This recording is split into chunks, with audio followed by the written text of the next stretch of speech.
Welcome to the AI Silicon Valley podcast, where we give you Silicon Valley perspective for all current AI topics. We are in Palo Alto, California. This is podcast number 23. My name is Eric Nelson. And with me today, I have my co-host, Rajesh Kadam. Rajesh, how you doing? Hey, I'm doing fantastic, Eric. How are you? I'm doing great. We're in the thick of it, Silicon Valley. We're coming into wintertime. Yes. Yeah, it's getting some cold weather. It's good. I'm excited to see all the Christmas cheer around AI as we come into the holiday season, right? Like Yeah. lots of good stuff going on. How have you been? Pretty good, pretty good. It's been pretty sunny actually in like sort of mid-afternoon. So actually, it's great. So the winter hasn't hit me yet mentally, so to speak. The So winter I'm has glad. not hit here in Palo Alto, California, right? It is not. It's not here yet, right? And traffic's crowded, busy Yeah. traffic. Lots Very of busy. I lots think. of activity. Nobody's gotten the memo. Stay home and work from home now. Right. Everybody's back at Back work, right? work. And Back to work. Back back to work. back in the office, yeah. Yes. So Yes. lots of stuff going on with AI as always. There's just so much going on, but we thought we'd talk a little bit about bubbles, right? We'll Yeah. have the bubble conversation because it's in the news. Everybody's talking. Is this the bubble? And I feel like there's a power bubble. Everybody's talking about how much power you're going to need, and Right. we need to build power plants and tons of power. There's the economic bubble. Are they putting in billions of dollars? And how is Right. that working?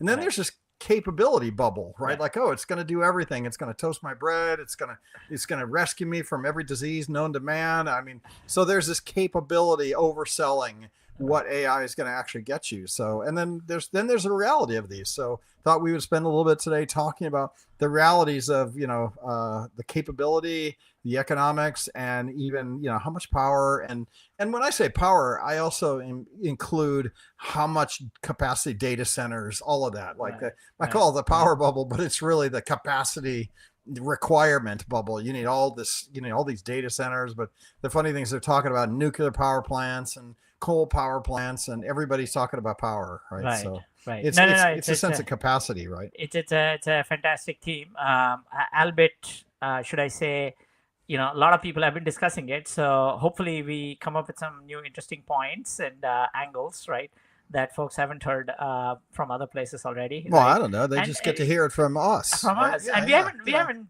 gone live in a few weeks actually. So I'm definitely looking forward to our conversation here and just kind of riff a little bit about Time slips by. Time time slips time by. slips by. So Yeah. speaking of the economic bubble, I heard about SoftBank and Nvidia. What's the deal? Right. Right. Yeah. So SoftBank, Masayoshi Son, I mean, they announced today that they sold a $5 billion stake in Nvidia today, or at least that was, I guess, came out of the filings. Which I think the market perceived as a sort of a negative signal, but I think the truth is that, I mean, their positioning was that, hey, we need this money to invest in OpenAI. So that's why we are sort of liquidating the stake. And there's a bit of history to this. It's kind of interesting. Masa first invested in Nvidia, I believe, back in 2017, if I'm not wrong, or previous to that, I don't remember but he did exit in 2019, and Mm, which was, of course, a bad decision, right? yes. The Yeah. stock rallied basically right after 2020, 21, I and remember it's that. like, I yeah. remember that. So he got it wrong the first time. Maybe this time around, we don't know. Maybe I don't know how much off he's going to be, but at a $5 trillion sort of valuation, 4.55, it's actually getting up there, one of the most valuable company under the sun right now. And Right. if you look at the upward trajectory, we're talking about whatever, right, 2-3x over the next whatever 5-7 years, perhaps, potentially, Yeah. right? Like, I mean, who knows, right, what the upside is, but it's nothing like what has been seen. And then if you're a VC, I mean, your mental model is, of course, totally different, right? Like, you are looking at, if I put in Good, money in OpenAI. good VCs know how to get out, right? Yes. They invest early on. It runs up. They make billions of dollars, but if they don't get out, they're not doing their job. Right, right, right. Yeah, they definitely need to return money to LPs and so on and so forth. Of course, there's the whole thing, and I mean, with every IPO, I mean, I have a renewed appreciation now of when you get into an IPO, it's somebody else offloading their stake. So all the hard work or the time that VCs and employees and founders, the time they have put in to get to that point, right, is when sort of retail buys. But you're buying into it's a little bit of an Yeah, offload yeah, scenario. they're So they're right, like off-roading for yeah, sure. they're offloading, Yeah, right? yeah, yeah, So yeah. so it's kind of interesting. So anyway, I mean, yeah, that's kind of on yeah, that's been, I think, a bit of a dampener. The market did go down on Friday, actually, specifically. I mean, because of other factors too. Yeah. I don't know how much of our audience might know about this, but there's a short seller called Michael Burry, I believe. Yeah, Michael Burry, and he got the calls on shorting things back in 2000 and 2008. He was spot on, and he has a big short bet right now on Palantir and a little bit on Nvidia as well. And I can totally understand why Palantir could be like a sort of short selling sort of situation at the moment, right? At 4 times earnings, I think it is definitely rich in Yeah, terms of valuation. it's kind of like that where some of the places I've looked where I've worked and I look at the valuation and I'm like, okay, if we get everything perfect for the next 5 years, Right. we might be able to make the money that they're expecting us to make. But the likelihood of it actually going perfect Right. for 5 more years straight, Right. and then people don't understand when up is done, right? Like, and so, yeah, the smart guys know when something's at reaching the top 20% of where it'll ever be ever, right? Right. And Right.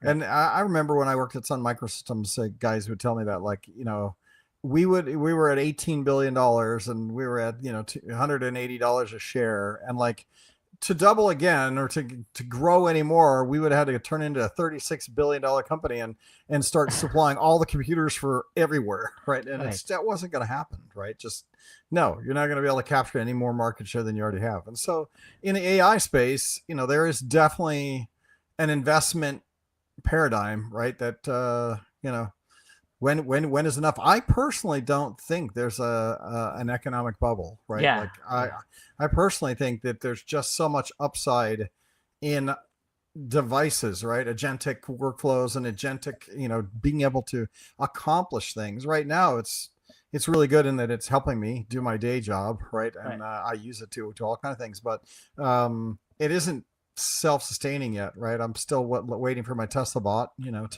to come, but this stuff's coming, right? Yeah, Like, yeah. and so how much is all that worth? That's kind of look at a Tesla and go like, okay, they're a big AI company now, right? People don't realize that they got a ton of AI data. They got an AI engine in their cars, right? Right. They're building the AI robot, right? They're going to have that, and so they're an AI company, and they haven't even started self-driving, right? They're still just selling the items. The market is definitely baking that into those valuations, so that's why I didn't bring up Tesla, right? Like, I mean, Tesla and Palantir definitely both have very high sort of price to earnings, right? Like, but to your point about the short sellers, right? I think the short sellers are also starting to look at how do I make money in this, in this expansion, right? It's gonna, and I feel like to some degree the financial companies are actually in the business of creating the bubble narrative so that they can cause it to pop and come in and buy at 30% discount, right? Like, I feel like that's a reality. I don't have any evidence for that, but I just feel like that. Yeah, no, that's an interesting point of view. I had not thought about that, right? Like, but if we take it like look at the numbers, right, in a sort of long hard fashion. I mean, there's a little bit of nuance here. So if you take this quarter's sort of earnings, I believe, right, like 80% of the S&P 500, that is 400 out of the 500 S&P 500 companies in the index have reported earnings above consensus, right? Analyst estimates. So that's a very high number, right? Like, so did you say above or about at? Above? Above. Yeah, okay. Right. Like, so 80% of them reported more than that, right? Like, now I personally would chalk it to, I'd put that down to AI, right? Like, AI is being used in all sorts of ways with employees. I mean, with ChatGPT, we are now at 800 million weekly active users, right? So all of these people are using ChatGPT for different things, right? Like simple things, writing emails, right? Drafting memos, or right? Or knowledge, like asking questions. So all of that is sort of happening under the radar, so to speak. It's not like somebody has mandated that, if you you can mandate that you cannot use ChatGPT, but otherwise, any organization where it's open, right? And it can be anything else, need not be ChatGPT. So I'll have to ask you a question. How many purchases have you made where you actually use AI to determine what you should be purchasing?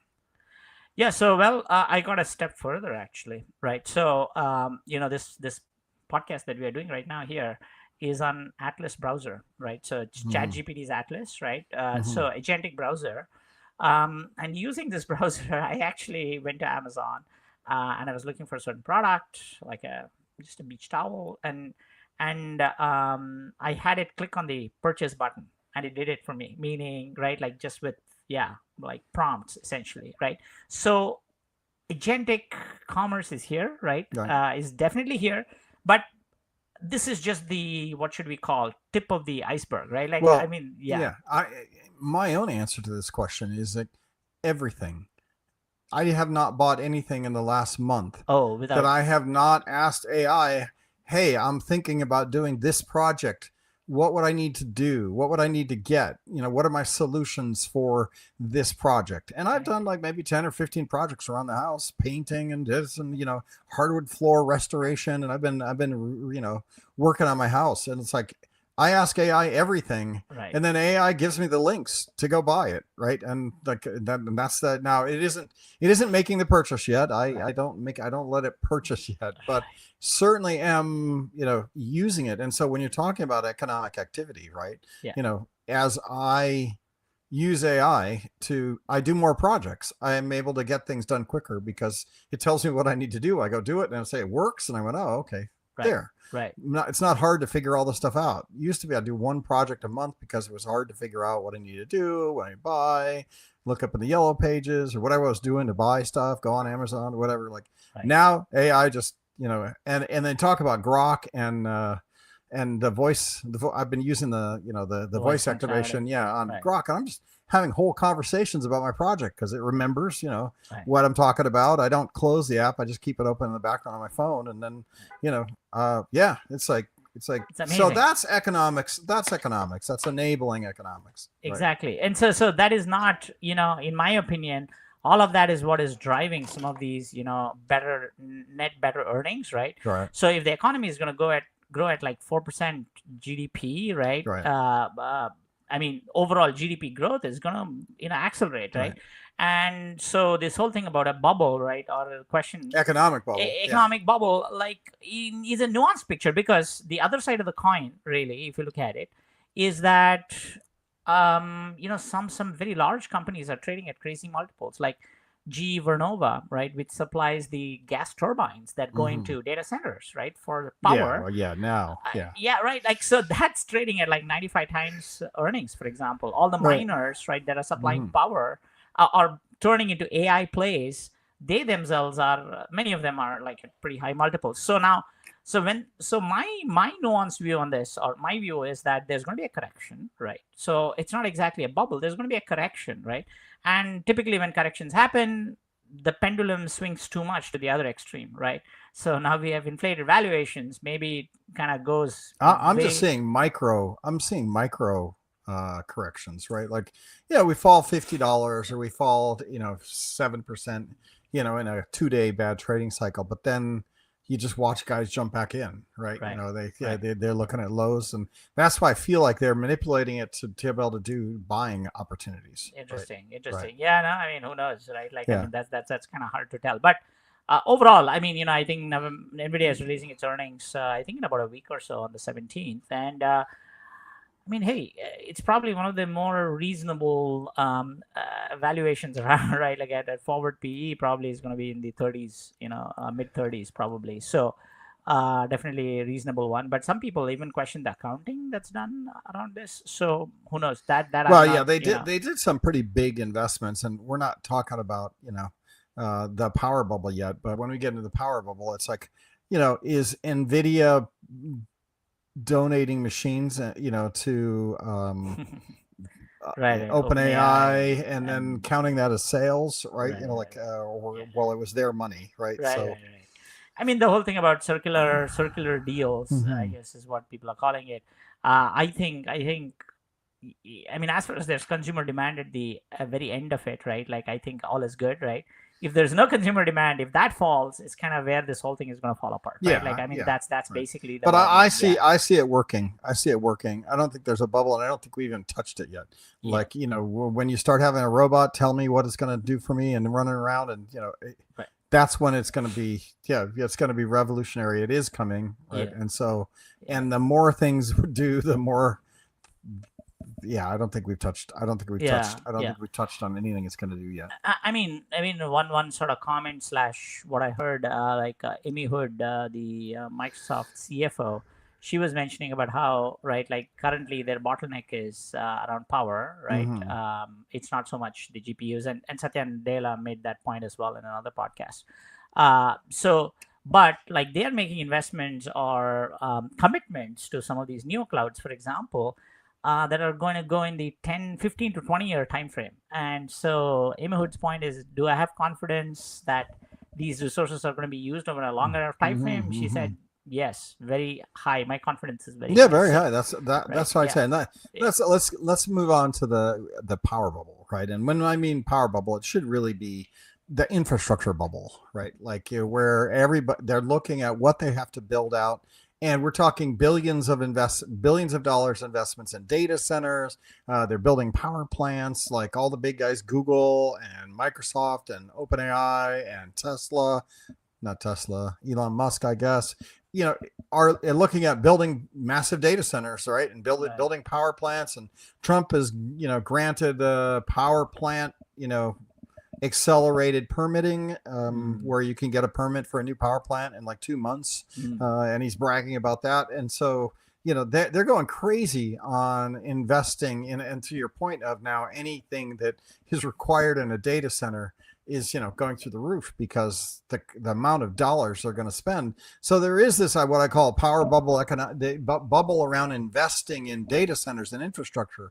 And the question is it a bubble, right? Or are you going to need that capacity, right? Because it's a capacity question. Like, and I always tell people that when I had a buddy that worked at Facebook, right, and he's like, they have like 1 million servers, right? Yeah, because every one server can handle about 100 Facebook users, right? So we don't think about it like, hey, if you got people looking at their Facebook and posting on their wall back in the day and uploading your photos and all that, you don't really think like, how many servers is this taking? How many web servers are in the back end handling? Well, it turns out that one server can do like 1/100th of a user. So 100 users, that means one server. Well, they got like 1 billion. They got 1 billion users, right? So divide that by 100. That's like what is that? 1 million servers? Yeah, you got 1 million servers, right? Right. Okay, that's how many data centers? Well, how many servers you get in a data center? Like 20,000, right? Maybe that's a super big data center, right? So if you have 1 million servers, that means you're going to have whatever that is, 1,000 data centers, right? So if you look at AI and the inference, the runtime cost of your AI, right? Is it 1 out of 100? No, I think it's probably more like 1 out of 10. Right. You need 10. You get 10 users on a single GPU, right? For runtime, right? Well, and how many millions of users did you just say OpenAI has, right? And then if you do the math and calculate it out, it's like, yep, you need a lot of power, a lot of servers, because it's probably 10x what Facebook required, right? Like Facebook would be 100 users per server. AI best case 10 users per server, and probably worse. Yeah. And that's not even talking about training. That's just runtime. Right. Inference, yeah. I think people are underestimating. I mean, again, at almost 1 billion users, weekly active users, right? Almost. Right. Yeah. We are talking about huge. We're talking about big numbers, right? So I think people might be underestimating the amount of inference that's gonna go in, right? Right. And I think the biggest thing here, honestly, where I see there might be a blind spot is around the Jevons paradox, which is as inferencing costs drop, right? As cost for per token essentially drop computation, the usage is exponentially going to go higher, right? Like, so that is where this whole thing about, hey, are we going to go into overcapacity, etc., that's where the conversation is centered. And also there's a little bit of PTSD from I guess 2000, 2001, where a lot of optic fiber capacity was built, and I believe 96% of that fiber capacity was unlit. Essentially, Right. you Right. were not able Yeah. to Yeah. use it, Yeah. Yeah. right? So that's what, Dark fiber. Yeah. yeah, dark fiber, exactly. So that's what kind of led to the collapse, right? So I don't know here. Are we going to run into where exactly are we going to run into the bottlenecks in the supply chain? And in fact, Satya Nadella made a comment that, hey, look, it's hard to predict where the next bottleneck is going to be, right? Like for a while, chips were the bottleneck. Now, clearly, it's power, right? Like they don't have warm shells to put these racks Yeah. in. Yeah, Yeah. Yeah. Lit yeah, shells. right. Yeah. Yeah. So, but who knows, right? Like 6 months down the line, where exactly is it going to be the bottleneck? It's hard to know. So, I think it's an evolving picture, but the end of the day, right? I think the big contrast between the 2000s and now, or the 2000 bubble, is really that there's very genuine customer demand. We actually have real use cases, right? Mm-hmm. One of the things question people bring up is, hey, are people able to pay, right? Like, well, most of ChatGPT's users obviously are free users, right? But they're generating about what, they're at about 15 billion now, I think, right? In run rate. um which is very substantial, of Right. course, but Right. it's small compared to the commitments that they made, which is about 1.4 trillion Mm. over the next 7 years. All right, so by 2030. I'm losing So money per transaction, but I'm making it up on volume. Right. yes, Yeah. yes, I Right. think there's some There's some of dynamic that. like that, Right. right? There's some of that. So I mean, so you have the OpenAIs and Anthropics of the world, and then you have the long tail of startups, right? Where are the economics going to work out? Is this kind of one question, of course, right? But I think token inference cost is just dropping dramatically year on year, right, month on month. So I think that trend will continue to happen, right? So I think yeah, right, like efficiency gains will continue to accrue to these players. Is this sort of how I see it? I would propose that no one's going to make money at this. No one's That going to no one's make going to money. make money on AI. You're going to make money on the product sales that use AI, right? So Microsoft's going to keep selling Microsoft Office, right? They're going to still keep selling operating systems, Windows that will run your browser. So it's another use for computer systems, right? Another use for your phone. So Apple will continue to make money. Why? Because I'm going to talk to Grok on my phone, right? And so if you're making hardware, you're going to make a lot of money because this is another great app for your hardware, right? It's another great app for your car. It's another great app for your dryer and washer, right? I think those are people are going to enable these functions in your product, Right. but you're going to be selling your product. You're not going to be selling a true AI service. Right. Well, a service is different, like a video. I pay money to because these things do snippets, right? So for the other podcasts I run, I make snippets and I pay them because it's worth paying them $100 a month just to generate all these snippets, right? And so you're using services that have AI built into it, a video making service or a snippet making service, or whatever. My Tesla car will be AI. I'll buy an Optimus when they come up with a robot, right? And I buy my iPhone. It has AI built into it. You'll use Google search because it's got AI built into it. But they're making money. Yeah. On their products. Yeah. No. There's all kinds of products. I mean, I think there are two questions here. One, yes, the application layer, right? I think increasingly over time, the value accrual in the stack will go to the application players relative to people at the bottom of the stack, like the NVIDIAs of the world, right? Or even power and so on and so forth. So that will happen at some point, right? But I don't know if we are there yet, right? So just yesterday, there's a PowerPoint equivalent, AI equivalent of PowerPoint, which is a company called Gamma. They just raised about 70 million on a $2 billion valuation, I believe. So they must be generating, I'm assuming that's somewhere between 50 and 100 million ARR right now. So, that's real money. People are paying for that service, right? And OpenAI, obviously, at this point, right, I cannot kind of use ChatGPT to generate full-scale sort of PowerPoints, right, based on what I need. So there is definitely, monetization from the services that's going to happen. And we don't even know things like robots, right? Like I mean, they're going to consume massive amount of AI resources, right? Each robot. So I think So, I think I coming back to, is there a power bubble? Is there an infrastructure bubble? My answer is no. right, That we're going to have AI built into every single product we purchase, right, right? And yeah, you'll still use a free AI to help you make your purchases, right. but it's the AI embedded in the product that's just why you need all this capacity. Right, right, right. Absolutely, absolutely. And one other point I just wanted to touch on was like about devices. You mentioned about the phone and Microsoft Office and so Mhm. on and so forth. I mean, Sam Altman, right? They acquired a company, which was started by John Ivey, who's the creator of the iPhone, Sure. right? Mhm. So, and Sam Altman has been alluding in the last sort of couple of weeks Oh, did actually he build about. Ivy's device company, the one that he started up? He got purchased. Yeah, I did yeah, not yeah, know yeah, that. All yeah, right, yeah. I They, wondered where he was or what. yeah, I yeah. know he started his own gig, right? His own design Right. firm, right? So they got bought for about 6 billion, I believe that's the number, back in the whatever several Nice. Yeah, months yeah, ago. yeah. Right. So now Sam has been hinting about this consumer device that they're Mm-hmm. working on Right. someday Right. could be super revolutionary. So we don't know the form factor of this device. I mean, maybe it's a pendant. Who knows, It's right? gonna be a phone. It's you think so? I mean, yeah, phone wouldn't be revolutionary by any means, right? Like, I mean, the same form factor, something we hold in our hand. I don't know, right? Like, I'm just joking. Yeah. yeah. So a point is, if that changes, then a lot of these dynamics are going to change. And Eric, as you mentioned, right? Like, you're talking to Grok, right? Like, Mm-hmm. I also talk to ChatGPT all the time. Like, that's my preferred way of interacting on a specific problem. If I'm Right. discussing, right, like particular project, something that I'm thinking through, it's just easier to talk, get a response, do a back and forth, right?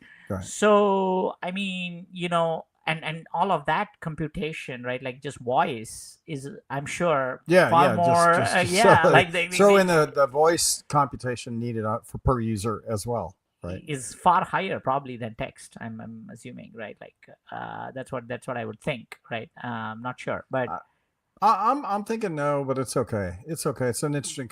yeah. I'm thinking that the phone app itself Uh-huh. does that off the CPU off the phone, and Hmm. then sends back text to Mm. to the server, right? But it converts it to text locally on the phone. No, I don't think. I mean, that No, that would be in a situation where you had SLM, right? Like a small language model on the edge on the phone. no. It's just recognizing language. That's different.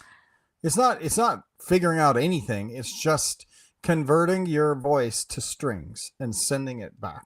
No, but that would have to be done at the app level, not at the phone level, not at the hardware level, Well, because no, at the phone, at the app, the at the app Grok level. app. Okay. Yeah, Oh, I it's see. I not see. I see. using the backend server Okay. CPU. Okay. I'm using my phone, so the amount of CPU needed for the voice probably won't change. The Mm-hmm. equation on the AI workload on the AI load, the inference load, because the phone's going to do the conversion from speech to text, Right. send the text back to the server. Right.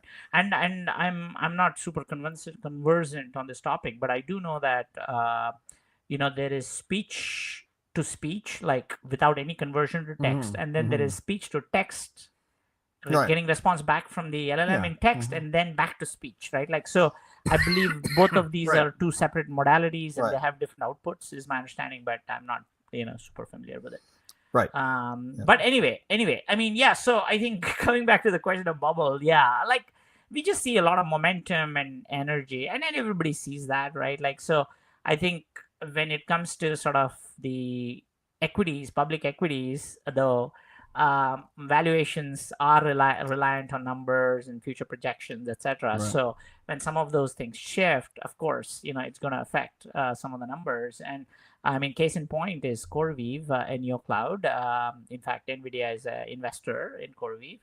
And CoreWeave, I think today, yeah, I think today's Tuesday. Yeah, yesterday or today, they announced their earnings. In their earnings call, they mentioned about, I believe, so one of their vendors for their data center is behind schedule, basically. So they're not able to bring up right capacity on time as they had promised or as they had planned. So, and I believe that vendor is Core Scientific, but which they are attempted to buy a few months ago. So a point their stock suffered, like it dropped like 15% or something like that. So that is kind of goes into this whole question of like valuations and bubble and that sort of thing. So I mean, one good thing when everybody's thinking about is there going to be a bubble, probably there won't be a bubble as a result, right? Like you see, so that's probably a good thing for everybody. Right. Right. So I'm overall, I think, cautiously optimistic on how things are going, right? Very, of course, very, very extremely bullish on where this thing is going to be 5 or 10 years from now, and probably a lot of people are, right? But the near term, short term outlook is probably going to be a bit up and down, a bit rocky. The only thing they would make this a bubble, right? All of these topics a bubble, is if you have a lull in capability offering users, right? If for whatever reason we kind of stall out in well, right now I'm talking to Grok and it's helping me, and it's it's giving me all the answers I need. It gives me links to products that I can go buy, and it answers my questions, solves my problems, gives me things to buy, and that's good. But if that's all it does, if we go into a 2 year lull while they're developing more things that it does, like a Tesla bot never shows up, right? My car never self drives, then maybe some of the stuff could get stagnant, and you could see a decline because people go, well, what's all this billions of dollars going to do for you if it's all it's going to do is order Amazon products for you, right? So you could see that, but I just haven't seen that come to pass yet, right? So I mean, I think, yeah. I mean, all of this capex investment obviously has to yield results and revenues. So I think from OpenAI standpoint, again, outflow, or what they've committed to is 1.4 trillion. So I believe they need about 150 billion in free cash flow by 2030. So big numbers. The other thing that strikes me that you mentioned earlier is just whether there is going to be a competitive shrinking, a market shrinking, because Facebook, right, with Anthropic or open source, competes against somebody else, and they lose share, and all of a sudden those billions of dollars of servers and data centers get shut down because they don't end up being the Pepsi or Coke in the space, right? And will there be industry consolidation that could put downward pressure on the bubble? Yeah, that's an interesting point. I mean, look, I think amongst all the hyperscalers or large players, Meta definitely seems to be trailing at the moment. Their open source strategy doesn't seem to have panned out super well, and maybe that's the reason behind the scenes there's a little bit of a scramble, with buying Scale AI, for example, and all the huge pay packets that do people actually want to rely on open source for this, right? Like, I mean, so that's the interesting question, right? Like, I mean, if you want to build something proprietary, maybe a healthcare use case, etc., right. maybe you do need maybe you can't hit the APIs, right? Like, so maybe people ask for fine-tuned models, right? But what is so yeah, so I think on the consumer side, given the traction that we are seeing with both Anthropic and OpenAI, the answer is probably on the retail use case, on the customer use case, right? Like B2C use case, definitely it's the API sort of market, right? Right. On the enterprise B2B use case, looks like both OpenAI and Anthropic are gaining traction, and I believe Anthropic is better traction than OpenAI on the enterprise front, is what I'm told. But that's an open question right now, right? Like, because the whole thing about securities, what is that? What does the security model look like, etc. I mean, I think there's a lot more clarity now than there was 2 years ago, but clearly a lot of stuff needs to be worked out still, right? So, so that is to say, there is definitely a market for like taking open source model and tuning it and using it for your own purposes, right? But what the trend we are seeing there, right? Like, is this Chinese folks? I mean, starting with DeepSeek. I mean, DeepSeek was a big success on the Chinese side, right? And people do use DeepSeek right now. And then there's Quen, which is another Chinese model that's come out lately. And just this past week, I think another one called Kim or Kim's, right? Like that's been sort of, apparently, I think in terms of benchmarks, it's doing quite well. Now, this is sort of the Chinese, not onslaught, but Balaji Srinivasan is predicting that the Chinese are going to flood the market with a lot of these open source models and commoditize them, and really seek to create arbitrage or profit opportunities on the hardware layer where they excel, right? So when people need to build robots, I mean, that's all China, Chinese manufacturing, etc. So Yeah, that's the edge that they have. Right? that's the They don't edge that really they have have. edge in software. Right, Right. right, right, Right. right. There's no magic build it here for cheap labor. Right, right, right. But they are putting out models. So if you look at worldwide usage of these models, they are actually the Chinese models are taking the lead. Actually, not the Llama models, right, from Meta. So this is what I remember reading in terms of the data. So that is something for Zuck to So I think there's Well, something that's the here. problem with open source, right? Like this is where I wouldn't Right, go, right? right. Apple teaches you don't become who Toshiba, right? Making phones that were cheap, right? Because in the end, the beautiful phones won, the smart AIs win. Right, right. But if you need to pay money to put an AI in your washing machine and you're making it in China already, then sure, use their AI. Use there, yeah, exactly. So Yeah. I mean, I think so that open source is still sort of an open question. And in fact, it's interesting what's happening at Meta. So Jan LaCun, who's sort of their evangelist, I guess, AI evangelist, who's kind of very vocal, he's leaving Meta. Actually, just today's news, he's leaving Meta to do his own thing on startup, I believe. So there's definitely changes happening on their side. So it's interesting, going to be interesting to see. So A lot of money being thrown around. So yes, yes. I mean, So there's a lot at stake. let's switch gears onto the third topic here, which is capability, right? Okay. Which is kind of what I was alluding to before. Like capability is booming, right? Like they seem like they're moving the needle. But I believe if you wanted to talk about anywhere where there might be a bubble, it might be in the capability side, right? That is AI. How much is AI going to do? Well, it's certainly helping me, right? Learn about my projects and figure out, how to take, let's see, hardwood floor that was red oak and convert it to white oak, then convert it to ash, right? And there's a chemical process to do that. And there's no way I know how to do this, but Grok just told me. Yeah. I took a picture of my flooring, told him where I bought it, and he went, "Oh yeah, you got this, red oak, cheap red oak from Lumber Liquidators, and it's this cheap, but you can convert it. You can. There's a chemical. You got to pay $200 and buy like 5 gallons of this stuff and run this on there. Then do the next chemical, a bleaching and that, and then Right. Yeah, and I can turn it into ash, right? I can make it pretty, and those kind of things are a capability. It's straight line AI helping me understand things. But everybody is talking about everything, right? Like, and the question is it really going to revolutionize every single product, right? Is there a capability bubble? I don't know. We talked about agentic AI on some of the early shows, and I don't see it doing a lot of things for me. That's the idea not between yet. I mean, agentic AI. Does it book my travel? Not yet. Not yet. Not yet. Yeah. No, I think that is coming super soon. Here is my sense, right? Like so. Just a couple of minutes on that, right? Like, I mean, Stripe has come up with what is called as Agentic Commerce Protocol, ACP, in collaboration with OpenAI, right? So OpenAI announced a few sort of shopping partners, like I think Shopify was one of them. I don't know if Etsy was another, right? So where you can buy, stuff on Shopify and Etsy via OpenAI, right? And that's enabled by this protocol, just similar to MCP, right? Model Context Protocol, just like that, you have Agentic Commerce Protocol. Now, I think we're going to see a big inflection quickly, right? Like once they get the technical, the thing right? How to make it work, then it's going to just like accelerate very, very quickly, right?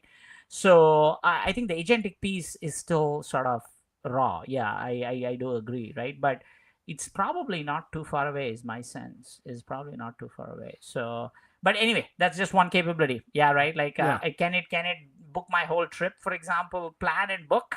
I think we are still maybe 12 months, 16 months away with that. That's the sense I get, right? It's not going to do it this Christmas for sure. And I think a lot of people are investing in building out economic models with this idea that there might be a capability bubble there, right? LLMs are good. They help me. They understand what I'm asking, and they give me a nice answer. I read it and I do that. Now it can talk to me, on my phone and, be my little partner. And even in the car, I know people now that do not go anywhere without using Apple Car Nav or, because it talks to you while you're driving, tells you when there's, an accident, when there's a police officer, when there's things slow down, and it's like, Right. and they actually, friends of mine are like, I actually, when I drive alone, I like to have it on because it's like a friend, right? It keeps, it's not, I don't turn the radio on. I let my AI just talk to me while we're driving, right? Right.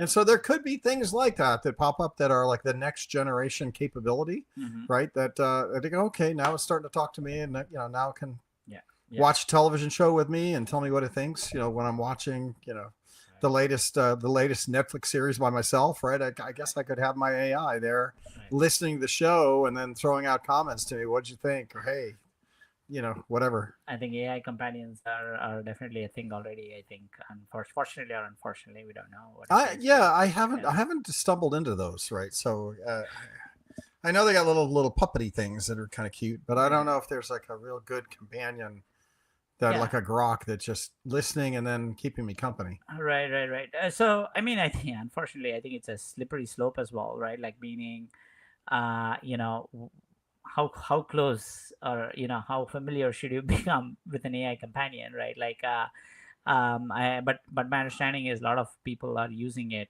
in that fashion. In there as a relation, I don't think I need to fall in love with my AI companion or anything like that. But there's certainly something to be said for it keeping you company when you're on a road trip, right?